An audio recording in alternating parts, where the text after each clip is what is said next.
I'd like to begin the sermon this afternoon with a patriarch, an individual in the Old Testament that is very well known.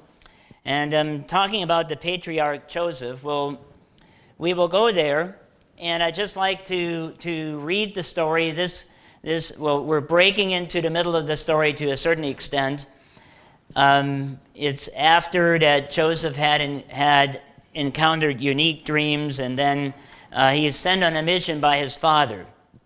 We'll pick up the story in Genesis chapter 37, if you'll go there, please.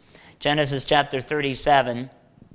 And we read here that Israel said to Joseph in verse 13, Are not your brothers feeding the flock in Shechem? Come, I will send you to them. So he said to him, Here I am. And he said to him, Please go and see if it is well with your brothers, and well with the flocks, and bring back word to me.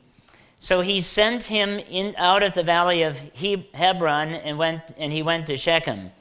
Now a certain man found him there. He was wandering in the field, and a man asked him, saying, What are you seeking? And he said, I am seeking my brothers. Please tell me where they are feeding their flocks. And the man said, They have departed from here, for I heard them say, Let us go to Dothan. So Joseph went after his brothers and found them in Dothan. Now when they saw him afar off, even before he came near to them, they conspired against him to kill him. I mean, this is a real example of patriarchal brotherly love. Then they said to one another, Look, this dreamer is coming. Come, therefore, let us now kill him and cast him into some pit. And we shall say, Some wild beast has devoured him. We shall see what will become of his dreams. But Reuben heard it, and he delivered him out of their hands and said, Let us not kill him. And Reuben said to them, Shed no blood, but cast him into this pit which is in the wilderness, and do not lay a hand on him, that he might deliver him out of his hands and bring him back to his father. So at least one of the brothers had some benevolence toward Joseph. So it came to pass when Joseph had come to his brothers that they stripped Joseph of his tunic, the tunic of many colors that was on him. Then they took him and cast him into a pit. The pit was empty. There was no water in it. And now this I find astonishing. So after you've done all of this, you sit down and you eat. Then they lifted their eyes and looked, and there was a company of Ishmaelites coming from Gilead with their camels, bearing spices, balm and myrrh, on their way to carry them down to Egypt.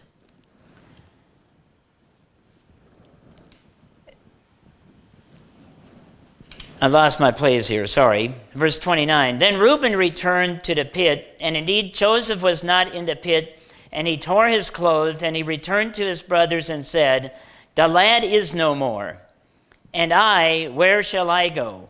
So they took Joseph's tunic, killed a kid of the goats, and dipped the tunic in the blood. Then they sent the tunic of many colors, and they brought it to their father and said, We have found this. Do you know whether this is your son's tunic or not?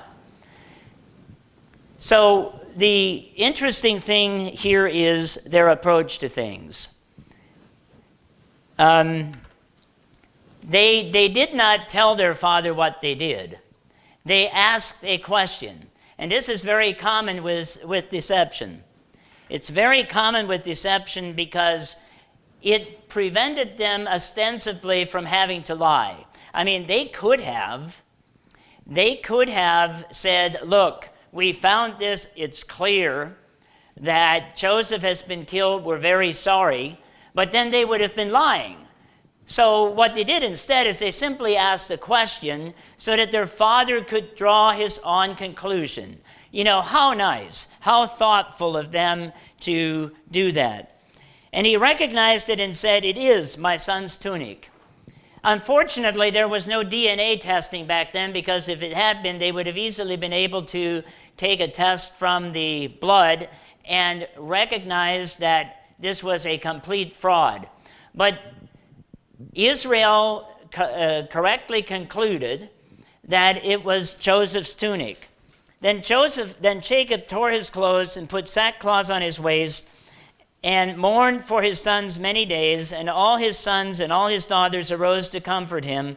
But he refused to be comforted, and he said, "For I shall go down into the grave to my son in mourning." Thus his father wept, and the Midianites had sold him in Egypt to Potiphar, an official of Pharaoh and captain of the guard.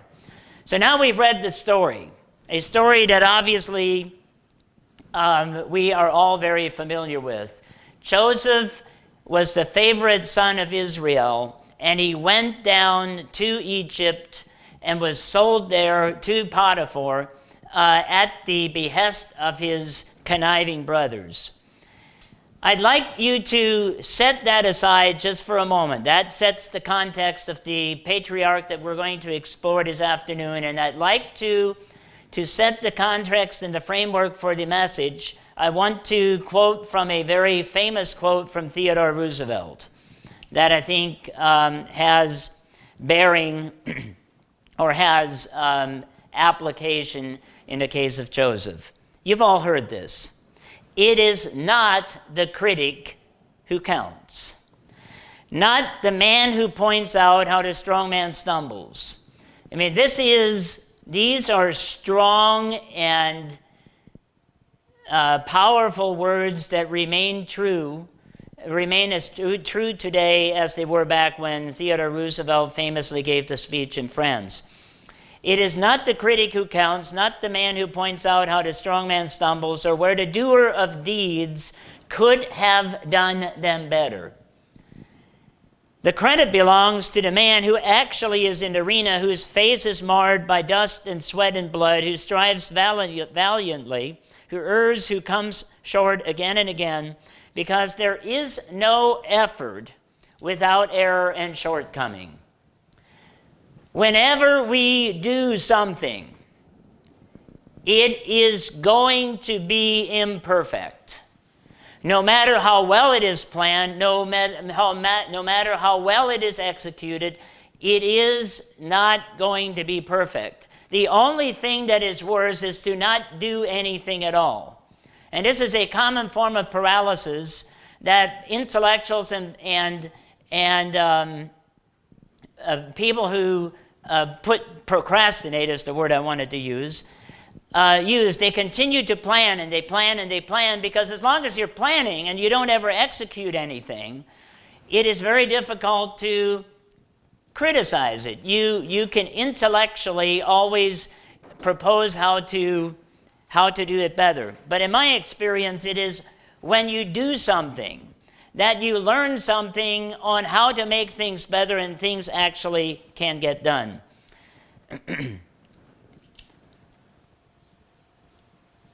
Because there is no effort without error and shortcoming, but who does actually strive to do the deeds, who knows great enthusiasms, great devotions, who spends himself in a worthy cause, who at best knows in the end the triumph of high achievement, and who at worst, if he fails, at least fails while daring greatly, so that his place shall never be with those cold and timid souls that know neither victory or defeat. Though that closing statement of this particular paragraph, and by the way, this is an excerpt from a speech that went a long, long time. This is one of the excerpts that has become very famous. So from this, I draw the message that I want to share with you this afternoon. And it is entitled this: The Doer's Creed. Out of this particular passage, Theodore Roosevelt created what I have dubbed today the Doer's Creed, and it goes like this: that you do all you can with what you have where you are at. And I think the story of Joseph exemplifies putting that credo into action. And the interesting thing is that this doer's credo or creed is actually the critic's curse. The doer's credo is the critic's curse, because those who intellectually critique often have accomplished very little themselves, and because they have no experience in the actual doing, make prognostications and projections that often are very wrong. As we go back to Joseph's story, we will see that. So I've divided this into three parts. Doing all you can. You know, it is so human to conclude and to say, well, you know, I just can't do anything. So most people try to do what they can't with resources that are not at their disposal in a situation that they're entirely unqualified for. And that is a recipe for disaster. But often it never gets to the point of actually doing something. It's just that you bemoan the fact that you can't do anything because you don't have the resources. Everybody in the United States of America has resources. And those of us in the Church of God have enormous resources, which I want to bring to bear today to show everybody, all of us that are listening to us today or in the future, that you can have a takeaway and know that there's something that you can do to make a difference with what you have because of who you are. So let's take a look, first of all, at doing all you can. Notice in Genesis chapter 39, in verse 4. So Joseph found favor in his sight, the Potiphar, and served him. And think about this. You have Joseph, one of the 12 sons of Jacob, who had been betrayed by his own brothers and sold as a slave. I mean, slavery was part of every culture in the history of man down to our time, when the United States finally and firstly, along with Britain, abolished slavery. The freedoms that we have today and the freedom from slavery that we enjoy in the United States is an historic anomaly. We read about slavery in the New Testament. Paul wrote to slaves. He gave instructions to both slave and master. But notice that Joseph, in his very difficult situation here, did not bemoan the fact that he had been betrayed by his brothers, that he had been sold out of his household, and had gone from a free and privileged man to become a slave. It simply says that he did what he could.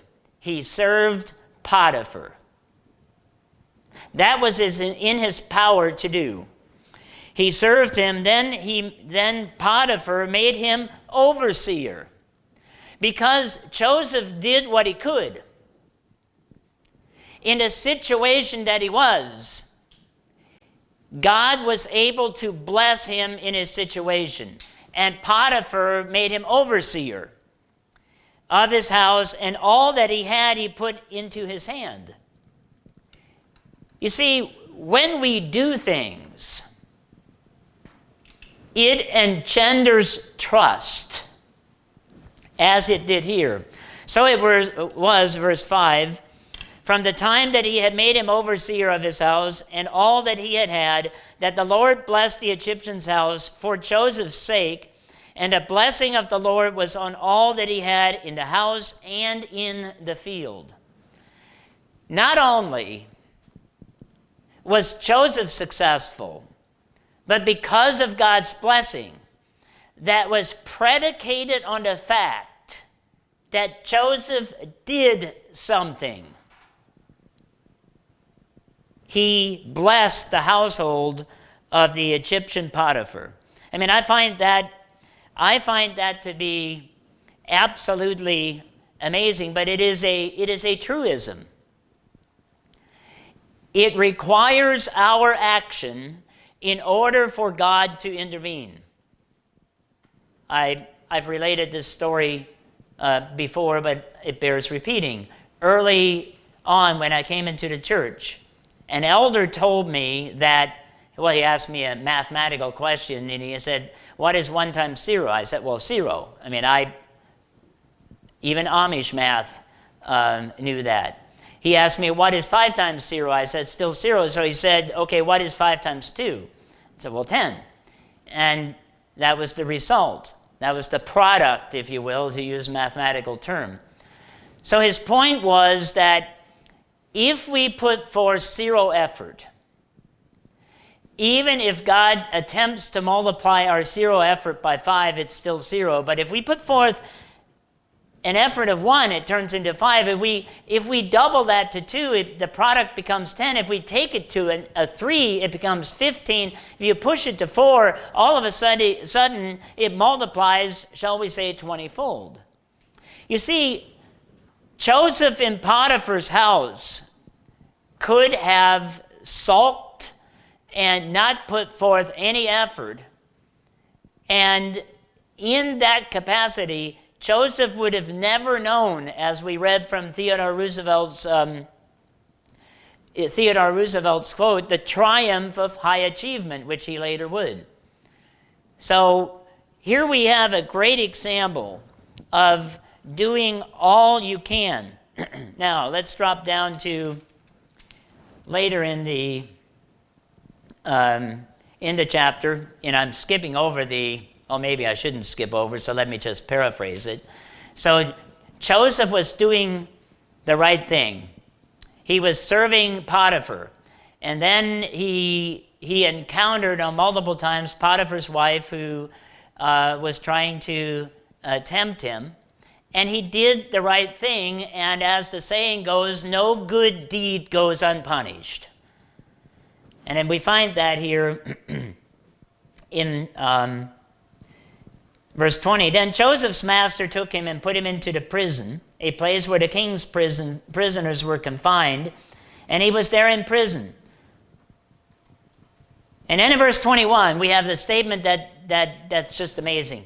But the Lord was with Joseph and showed him mercy. I mean, are you kidding me? I served my master. I did not sulk. I prospered in his house. I was falsely accused. He put me in prison. And then the text reads that the Lord was with Joseph, and he showed him mercy. His mercy like that, maybe, you don't need any blessings. He showed him mercy, and he gave him favor in the sight of the keeper of the prison. And the keeper of the prison committed to Joseph's hand all the prisoners who were there in the prison, and whatever they did there, it was his doing. And I mean, the trust level was so high. I mean, here again, Joseph could have taken a very different attitude and position. But because he did what he could in the situation in which he found himself, God was able to show him mercy and give him a blessing. Verse 23, the keeper of the prison did not look at anything that was under Joseph's hand, because the Lord was with him, and whatever he did, the Lord made it prosper. May we come back to that equation that I had shared just a few minutes ago. It was Joseph's doing that enabled, and the type of doing that he was doing, that enabled God to give him his blessing and to show him mercy and to prosper him even as he was in prison. So that's the story. I'd like to just take us now to a couple of other scriptures that undergird that concept. Over in Ecclesiastes 9 in verse 10, a very familiar scripture.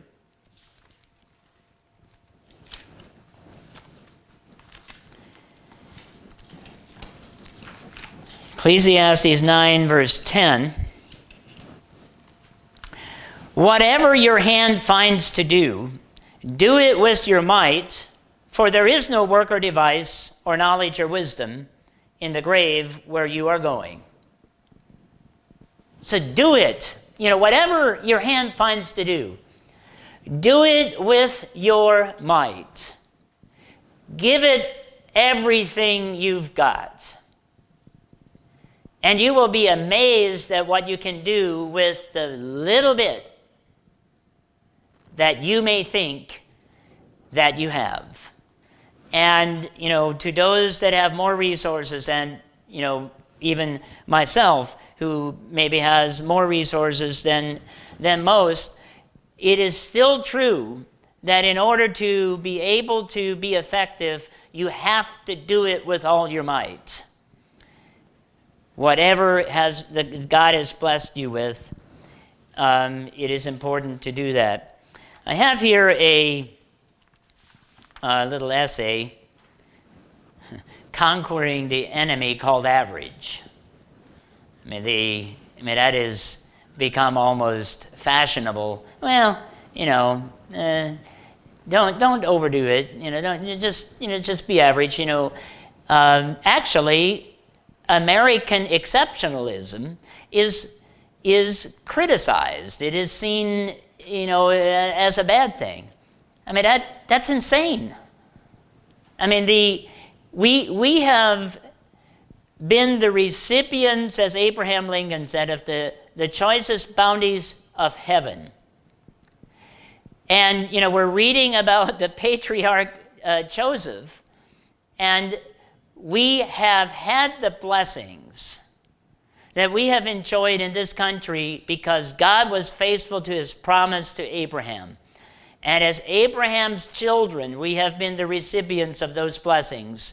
And we are at a time now as a country in which we will have to choose whether or not we value those privileges that have been given to us and the blessings that come along with it, or whether we are going to choose tyranny, which the world has experienced down through time with this one exception. That is just a fact. So the United States, for all its faults, and believe me, there are many, has been an exceptional nation in the history of the world. Let's not, as individuals, move it down to average. Average is the enemy. Notice this is written by John Mason. Don't know anything about the man, but I like the quote. Every person tends to underrate or overrate that which they do not possess. Now think about this, The doer's credo is to do all you can with what you have. And John Mason says here that we tend to underrate or overrate that which we do not have. It's just human nature. Ed Howe, he writes, said, people are always neglecting something they can do and try to do something that they can't. One of the benefits, I think, of getting a little bit older is at some point you just realize that, for example, I should not sing opera. I have the resources. I could go get voice lessons and opera singing lessons, but it would be an incredible waste of money because I could spend thousands on it. And I'm sure of one thing, you would not come to the concert. You just wouldn't come. And yet, we tend to think about, wow, that would be nice. I admire people that have a voice that can sing like that, but we neglect when we are wasting our time thinking about and complaining about what we can't do.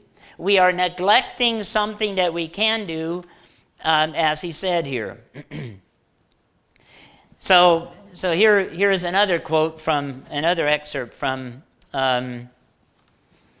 this same essay. Ken Keyes Jr. said, "To be upset over what you don't have is to waste what you do have." To be upset about what you don't have is to waste what you do have. Think about that in the context of Joseph. He had his coat of many colors ripped from him to provide false evidence to his father and was sold as a slave. But he did what he could as a slave. He did what he could as a prisoner. And as the text states, the Lord was with him and gave him favor and prospered everything that he did. That is a remarkable promise that we do well to leverage today. And again, once we get into what we have, I think you will see there is a lot that we can do today. Don't wait till tomorrow, because tomorrow never comes. Don't shrink back. Do what you can. Notice, to be upset over what you don't have is to waste what you do have. The truth is that many are successful because they didn't have the advantage others had. People with enterprise accomplish more than others because they go ahead and do it before they are ready. I have here in my conference room a plaque on the wall. I just thought of this. An entrepreneurship award, and I went there and they had some speakers, and there was a professor emeritus from the Ohio University, if my recollection is correct, that gave a speech that I found to be thought-provoking. He was speaking to a group of entrepreneurs and businessmen, and he started his talk with a question that a lot of people would ask. He said, "I would like to know what is the biggest and most common cause of new startup failures." And of course, answers came back, and one of the most frequent answers was lack of capital, lack of resources. You didn't have enough resources and enough capital to be able to go through that startup phase until the business became viable and profitable. And he countered and said the number one cause of business failure is the number one cause of new startup failures is too much capital. And then he cited the examples, and of course everybody there was kind of like taken aback that he would take a position like that. But I found his argument. Made sense. Now clearly there's always an exception to every rule, and there are certainly, I'm sure, a case can be made that ventures fail because they didn't have the proper or enough resources. And if they had been better funded, they would have achieved something. But his point was that a lot of, and I'll name a few, a lot of very successful companies started in a garage. You have everybody from Dell Computer to Microsoft to, you can make a longer list. The United States, one of the exceptional aspects of the United States has been that we've had a free market and an environment where people can actually get started in a garage, as I did, and make a go of it. And his point that stuck with me was this: when you are in a garage enterprise, let's say, or a startup with limited resources, you have to do everything you can with what you've got. And you do not have the resources and the money to hire expensive consultants and all of those kinds of things. That he cited one example of a startup that had every element to be successful, including $90 million of seed money. And it took them exactly a year to be completely broke.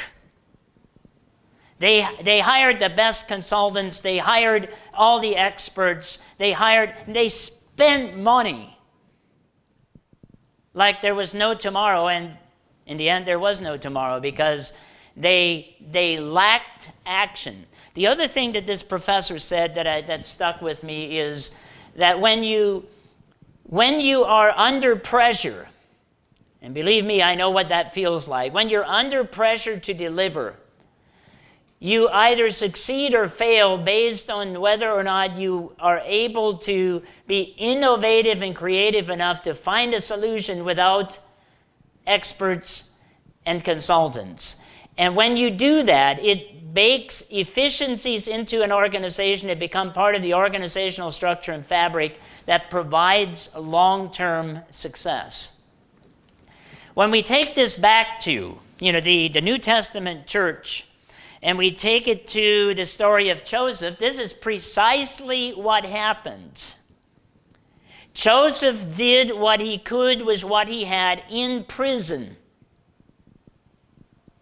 And it was what he learned in prison that enabled him to have the humility to be the most powerful person in the country without it going to his head. Let's go to something that Paul said. Paul, over in Philippians chapter 4, this is one of those scriptures that gets bandied about by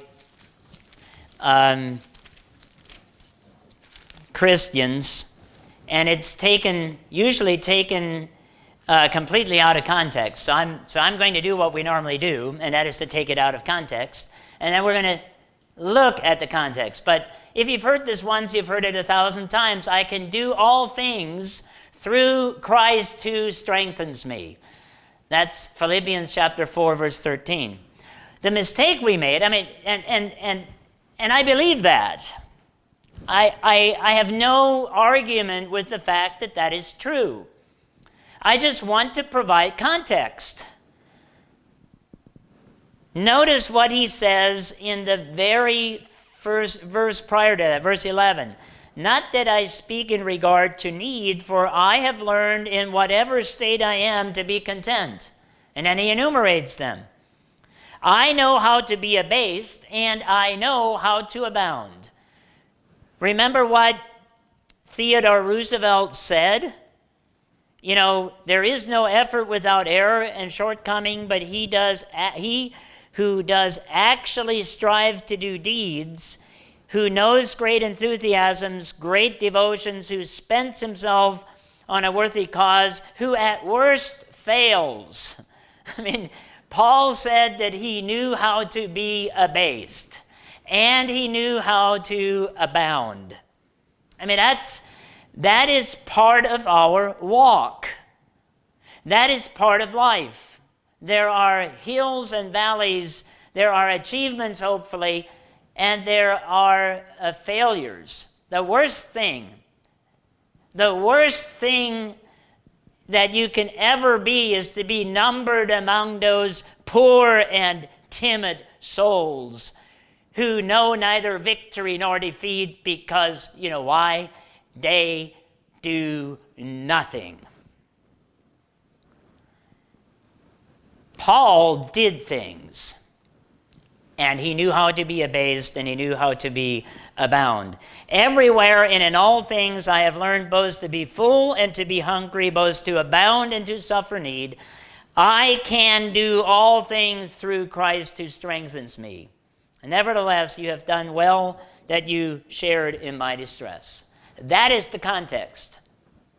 And I would submit to you that anybody that has had a measure of success understands that dynamic.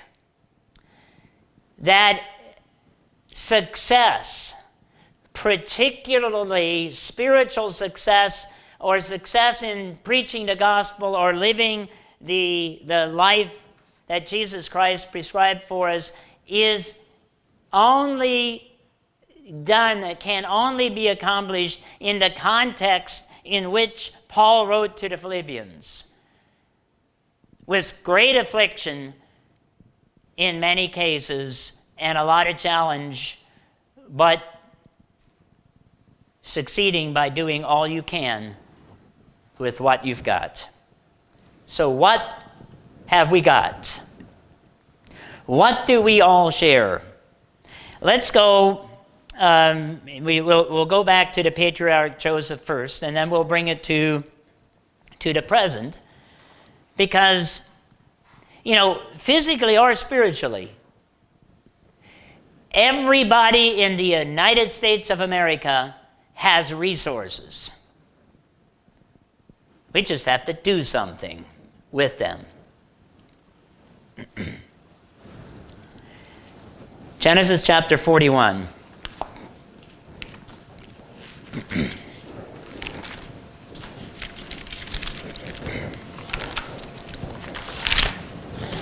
Genesis chapter 41.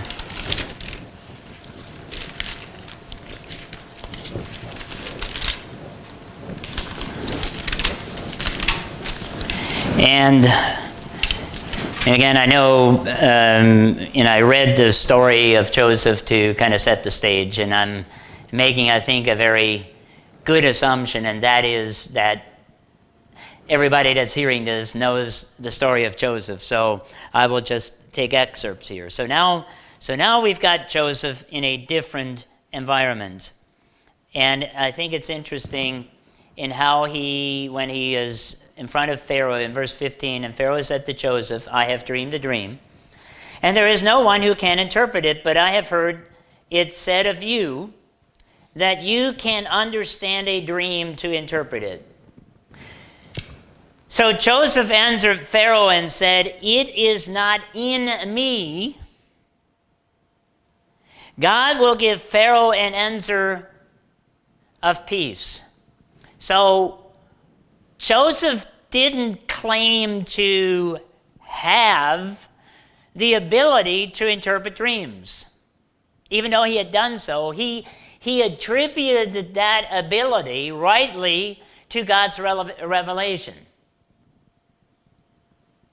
But implicit in this statement is also the fact that that was an ability that he had. He just clarified to Pharaoh how he had that ability. Notice over in verse 25, he makes a similar statement. Then Joseph said to Pharaoh, the dreams of Pharaoh are one. God has shown Pharaoh what he is about to do. So I wanted to read that example because at the end of the day, everything that we have, every ability that we have, everything that we have got, in one way or another, is sourced from God. So while on the one hand, we should never forget that, on the other, it is important that we do something with it and that we recognize that we have that. So let's look at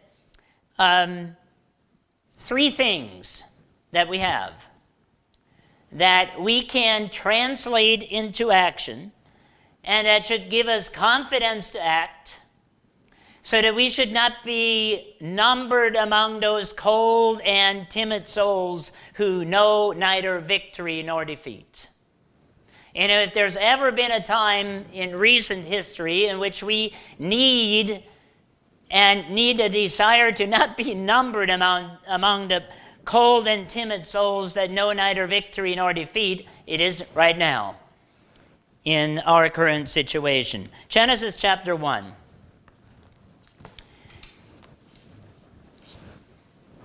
Verse 26, then God said, let us make man in our image according to our likeness. So here's something that we have that is unique to humanity. It also speaks and strikes at the heart of the fallacy of the current issue that we see bandied around with respect to race. There is only one race. The Bible says there is only one, man is of all of one blood. God created man in his image, and he gave that man variety of various different skin colors. but all are made into the image of God. And to differentiate is by definition racist. So notice here that God gave us an identity. Sonship made in the image of God, but he did so for a specific reason that resonates with the Doer's Credo. He said, let us make man in our image according to our likeness. Let them have dominion over the fish of the sea, over the birds of the air, over the cattle, and over all the earth and every creeping thing that creeps on the earth. So we are created in the image of God, not evolved from the ape. I mean, think about the difference. We are created in the image of God specifically to do things, as enumerated in this particular passage, to have dominion over the fish of the sea.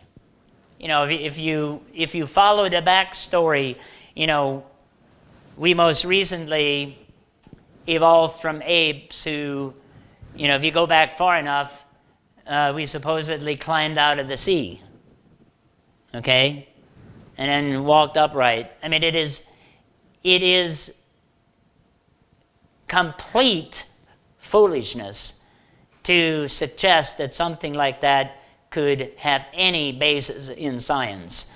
And the more that science goes down the road away from the founding argument of the founding of our country, that we are endowed by our Creator, referring to this passage, no doubt, by unalienable rights, the deeper we go into the foolishness that we see all over being touted as science today. And we see one of them in the very next verse. So God created man in his image. Now what does this look like? In the image of God, he created them, Adam and Eve, not Adam and Steve. Male and female, he created them. We need to unapologetically take that position. You know, we have, if I may just digress here for a moment, the narrative that is out there currently, I'm going to wait for a little bit, but I want you to think about the narrative that we're seeing in the public space, in the public sphere of ideas that are being legitimized, and unfortunately, and this is very unfortunate, and this is part of the problems. People who consider themselves Christian embrace some of these ideas. And that is something that we individually must challenge ourselves, because if we don't, Christ will. Okay, just a couple of other scriptures here. This idea of being created in the image of God is repeated in Genesis chapter 5, in verse 1, where the origins of man are enumerated. This is the origin of man. This Genesis, by the way, just while I think of it, Genesis, the question comes up, is Genesis history? Well, let me tell you. If you come with me just a few pages forward, in Genesis chapter 2, verse 4, after the creation of the Sabbath day that we celebrate today, we read this in verse 4. This is the history of the heavens and the earth when they were created in the day the Lord made the heavens and the earth, before any plant of the field was on the earth. So Genesis, with its own testimony, testifies to be history. So when you hear these ideas, about Genesis being poetic or a metaphor or something else, just dispense with it. It's not true. Genesis chapter 5 says, this is the book of the genealogy of Adam. In the day that God created man, he made him in the likeness of God. He created them male and female, and blessed them and called them mankind in the day that they were created. One of the organizations that has gotten prominence over the past 4 years is called Black Lives Matter. Have you ever been to their website? Have you ever checked out what they stand for? They unapologetically have on their website what they believe. So, let me just give you a couple of examples. I'll let you go there and read it for yourself. Which one do I start with here?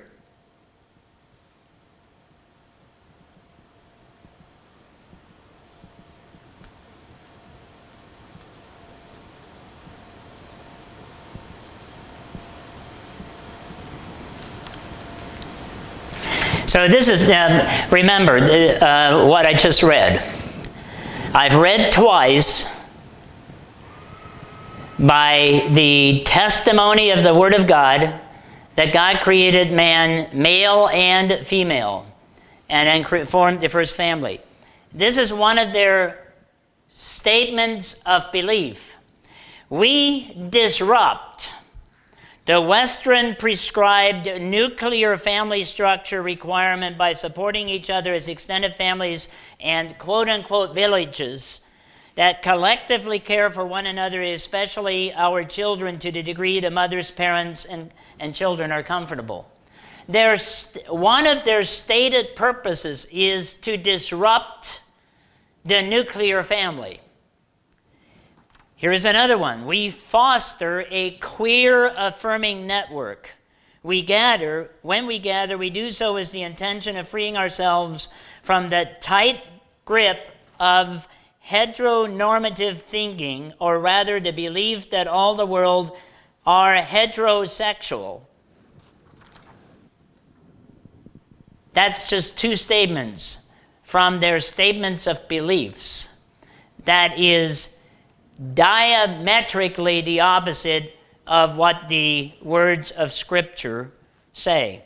So if you consider yourself a Christian, you need and you have gotten caught up with the quote-unquote popular slogan, Black Lives Matter, you need to challenge what you're getting yourself involved in, or Christ will. Black Lives Matter is up to no good. They are a Marxist organization that is set, whose stated purpose is to disrupt everything that we stand for. Make no mistake about it. So the first thing that we have that enables us to do is embedded right in the creation story, the image of God that gives us the privilege to have dominion over the creation that He has given us. And then there's the second thing.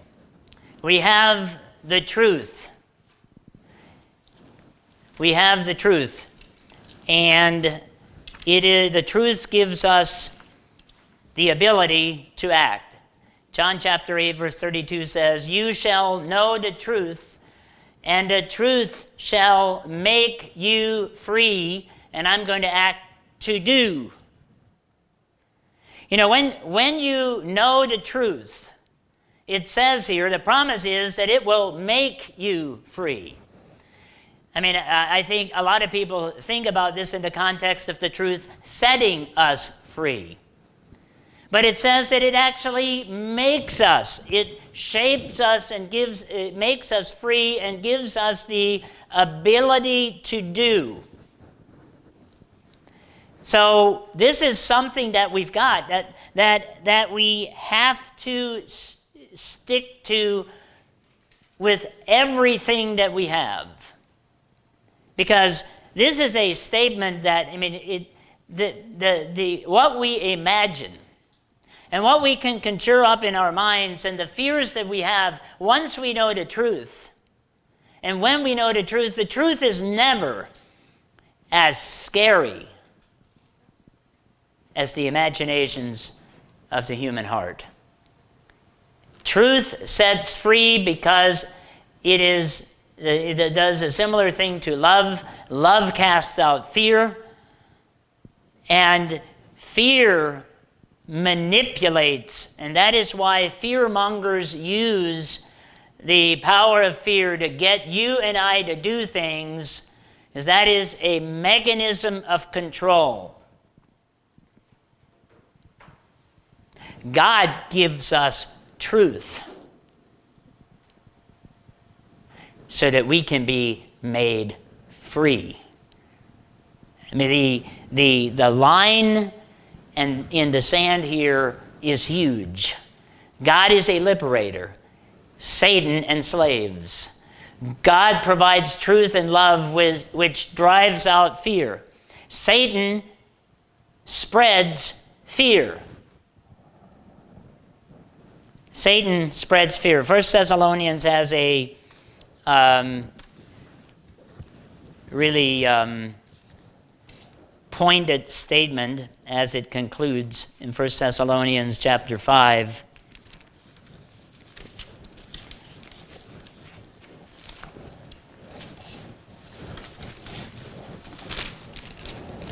First Thessalonians chapter 5, verse 21 says, "Prove or test all things. Hold fast what is good." That has never, ever been more important. I mean, there is so much misinformation being circulated today about the situation that we are in, and it is with the express purpose of making us afraid, because that provides control mechanisms. You need to test all things and hold fast to what is good, and what's true is good. Matthew chapter 24, I'll just paraphrase it, says that the time will be so deceitful that if it were possible, it would deceive even the elect. And that is something that we must be mindful of in the time that we live in. The third thing that we have that enables us to do is found over in 2 Timothy chapter 1. Again, these are very familiar scriptures. But we need to not only remember them and memorize them, but more importantly, claim them and act on them. Here we have Timothy receiving a letter from the Apostle Paul, who said, "Therefore I remind you to stir up the gift of God which is in you through the laying on of my hands. For God has not given us a spirit of fear, but of power and of love and of a sound mind." That is really important right now. We have no reason to be fearful. We also should not be foolish. But what we are seeing today is at best the beginning of sorrows. The virus that, the best numbers that I have seen recently is, it is a virus that has a 99.7% survival rate. And if there's one thing that I'm sure about is that the numbers that are out there are not accurate. It's just a question of how inaccurate they are. But even by our own experience in this community, it is a virus that needs to be respected and not to be foolish about, but it is not something that we should fear. Because for most people, it is similar to a normal flu. So think about it. Think about what we have done as a country to combat something that has a 99.7% survival rate. The economic damage, and here's kind of my 3-point summary of my perspective right now. It could change. I'm not afraid of the virus. I'm concerned about it. It should not be dealt with foolishly. I am very concerned, or I'm very concerned about the economic damage that will be forthcoming. I'm well connected in economic circles and spoke with an individual just yesterday that's in the hospitality business. And if we think that life is going to return to normal in a couple of months, we are gravely wrong. Hospitality restaurants is a difficult business in the best of times, and the mandates that we have today to have restaurants operate at a 50% capacity, whatever the intention, maybe that makes sense to a health expert. It does not make business sense, and the reality is those restaurants are not going to be there much longer because they cannot operate. So then the question is, okay, that's fine, so we don't have restaurants.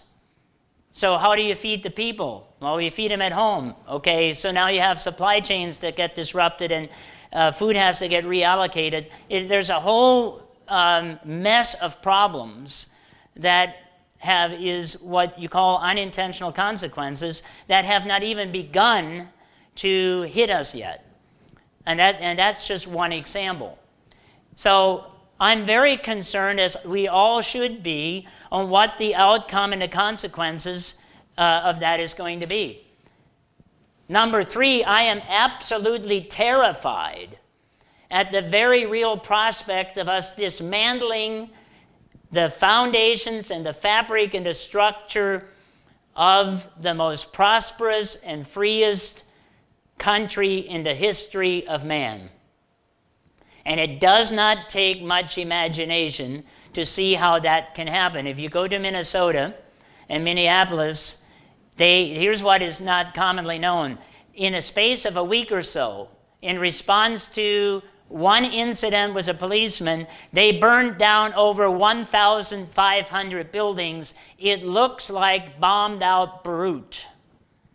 I mean, that's the reality. That is going to take a long time to rebuild, and the irony is that the people who are least able to deal with a situation like that are going to be disproportionately negatively affected. I mean, that is why it is extremely important that we stick to the truth, lest we be deceived. And that has a whole spectrum of consequences, a whole spectrum of implications. And, I will be the first to admit that I understand the truth imperfectly, but there's one thing that I will tell you. I am passionate about finding the truth because it is truth that sets us free. Not some projection, not somebody's idea or opinion, or my opinion for that matter. My opinion doesn't matter. It isn't worth squat. What matters is what is actually true, because that's what's going to play out. You cannot print enough money to make the consequences of, like, just to use the example of hospitality operating at 50%, to take away the consequences of that. They'll simply close. It has destroyed the livelihoods of millions upon millions of people. Was it worth it? We'll see. We will understand it better in some time. I doubt it. I think way more people will be killed, die, and be affected than the lives we purportedly saved. But, all lives matter. That's not a question. So it's very important that we look at facts that are measurable, and especially when it comes to spiritual matters, and stick to it. We have a truth that we celebrate today, and that's the Sabbath day. That's something that we need to stick to with all our hearts and minds, and celebrate the Sabbath and worship as we are commanded. So one more scripture over in John chapter 16 with respect to the power of the universe. John chapter 16, in verse 13, here we have Jesus Christ speaking about this power of the universe that was to come. And it says, however, when he, the Spirit of truth, has come, he will guide you into all truth, for he will not speak on his own authority, but whatever he hears he will speak, and he will tell you things to come. He will glorify me, for he will take of what is mine and declare it to you. So, truth glorifies God and recognizes him as the Creator. This is why, you go to Romans chapter 1. Romans chapter 1 explains so much about the situation that we're in. It also explains why very smart people come to very foolish conclusions and make foolish recommendations that are catastrophically wrong. Because they no longer retain God in their knowledge, and God provides wisdom through the Spirit of truth that he provides to those who believe. So here we are. We need to do all we can with what we've got. Think about what we've got. We bear the very image of the Creator of the universe. We have been given the truth of his word.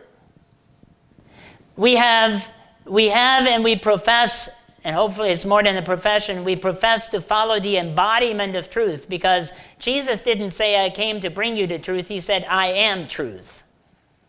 And then finally, we have the very power of God at our disposal.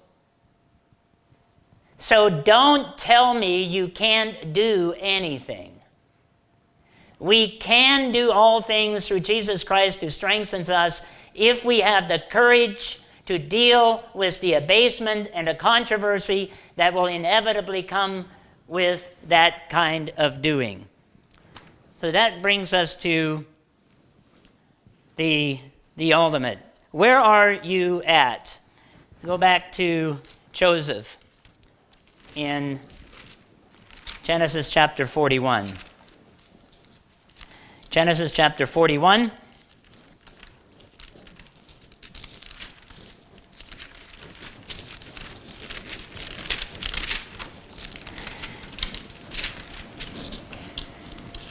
Genesis chapter 41, and we'll look at verses 37 and forward. Remember what Theodore Roosevelt said? Who in the end knows the triumph of high achievement?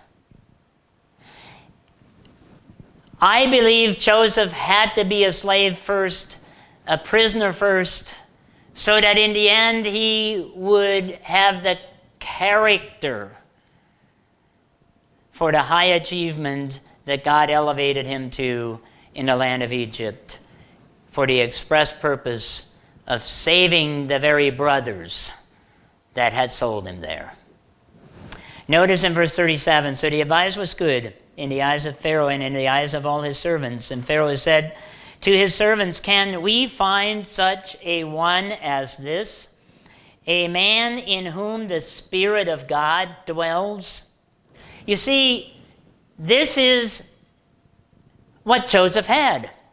He had the same thing that we have, the Spirit of Almighty God. Then Pharaoh said to Joseph, inasmuch as God has shown you all this, there is no one as discerning and wise as you. This is a guy that just got hauled out of prison. You think about it. Think about it. I challenge you. Think about the number of people down through history that were put in prison because the truth that they spoke was not politically correct and was found to be problematic. Truth is always threatening to powers that be. And they were put in prison to silence them, which which gave them time to write their memoirs, which in some cases have survived for thousands of years. Paul wrote from prison. Joseph was in prison. And I can make you, Nelson Mandela was in prison. I could give you a number of other contemporaries. You know, you put them in prison to shut them up, and precisely the opposite happens. That's how, as long as it's true, it liberates. Prison bars cannot lock up the truth. But you know what can lock it up? Cold and timid souls who do not have the courage to act on what we've been given. Continuing, and you shall be over, verse 40, my house and all my people shall be ruled according to your word. Only in regard to the throne will I be greater than you. And Pharaoh said to Joseph, see, I have set you over all the land of Egypt. So ultimately, Joseph had all the resources. I go back to this essay from John Mason. I mean, he said, no improvement is so certain as that which proceeds from the right and timely use of whatever you have. Mike Murdoch said, whatever God has already given to you will create anything else that he has promised you. Everyone who has arrived had to begin where they were in order to get to where God wanted to lead them. This is a powerful credo. It is the doer's credo. Because without doing, we just stay the way you are, the way we are, the way you are. I mean, you never get anywhere else without doing something. Let me show you something from the words of Paul as we conclude over in 1 Corinthians. 1 Corinthians chapter 1. 1 Corinthians chapter 1, verse 26.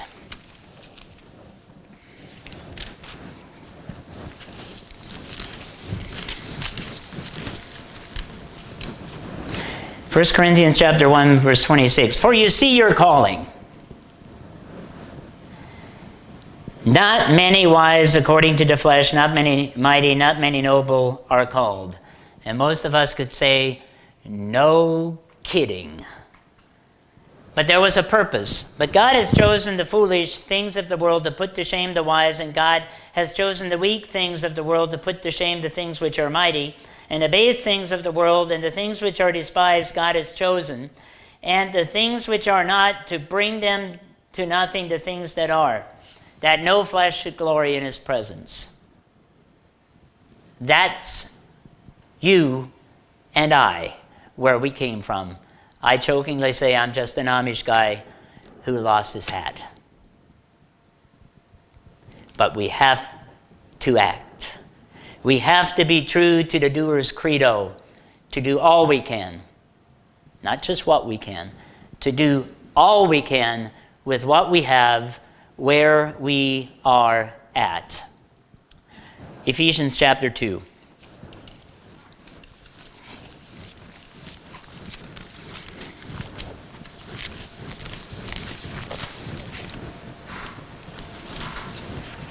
Ephesians chapter 2, in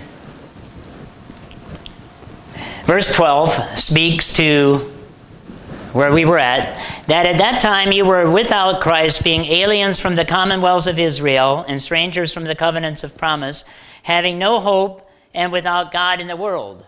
You jump forward in chapter 2, in verse 19, now therefore you are no longer strangers and foreigners, but fellow citizens with the saints and members of the household of God, having been built on the foundation of the apostles and the prophets, Jesus Christ himself being the chief cornerstone, in whom you are also, the whole building is joined together, grows into the holy temple of the Lord, in whom you are also being built together for a habitation with God in the Spirit. That's an apt description of the church. A growing church must be a doing church. We have heard the Doer's Credo. Do all you can with what you have, where you are at. And I have one final scripture that shows the ultimate triumph and our role in it if we become doers. 1 Peter. 1 Peter chapter 2.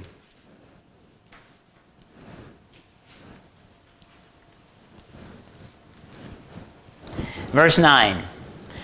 But you are, present tense, a chosen generation, a royal priesthood, a holy people, his own special people, that you may proclaim the praises of him who called you out of darkness into his marvelous light. My question is, do you do that? Do we do that collectively?